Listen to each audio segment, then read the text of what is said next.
RPF जीआरपीच्या संयुक्त कारवाईत घरफोडीचे 2 आरोपी अटकेत.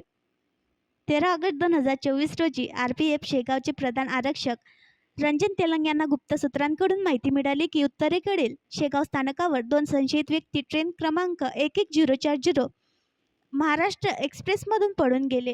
रंजन तेलंग यांनी लगेच एपीआय किसन राख, निरीक्षक शांताराम हळणे, सहाय्यक उपनिरीक्षक प्रवीण भडणे तसेच जीआरपीचे पीएसआय सुनील इंगळे, जगदीश ठाकूर यांना माहिती दिल्यावरून आरपीएफ जीआरपीच्या संयुक्त टीमने शेगाव येथील बस स्थानकाजवळ जाऊन तेथे लपून बसलेल्या 2 संशयितांना पकडले असता त्यांनी त्यांची माहिती दिली.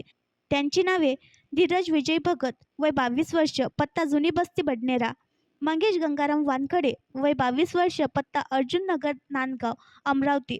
समाधानकारक उत्तर न दिल्याने त्यांना जीआरपी पोलीस स्टेशन शेगाव येथे आणण्यात आले. त्याच्याजवळ ठेवलेली बॅग 2 पंचांसमोर तपासायची होती. मात्र बॅगेत 50,000 रुपये किमतीचा ॲपल कंपनीचा लॅपटॉप आणि 1,500 रुपये किमतीचे लहान मुलांचे चांदीचे ब्रेसलेट, 3,000 किमतीची चांदीची पेंडल आणि भारतीय चलनाची नाणी होती. 185 एकूण किंमत 54,685 रुपये सापडले, जे जप्ती पंचानुसार जप्त करण्यात आले. सदर वस्तूबाबत विचारपूस केली असता अकोला शहरातील रामदासपेठ भागातील एका घराचे कुलूप तोडून सदर लॅपटॉप व सदर वस्तू चोरून महाराष्ट्र एक्सप्रेस येथून शेगाव येथे आल्याचे त्यांनी सांगितले.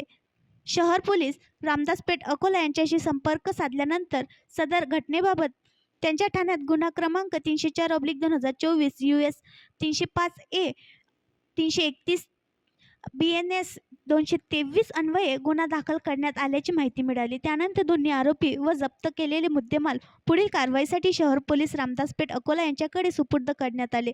रामदासपेठ पोलीस अकोला यांनी वरील कारवाईसाठी आरपीएफ जीआरपी विभागाचे आभार मानले. आणखी नवीन व्हिडिओ पाहण्यासाठी आमच्या देशमुख एक्सप्रेस न्यूज चॅनलला सबस्क्राईब करा, लाईक करा आणि शेअर करा.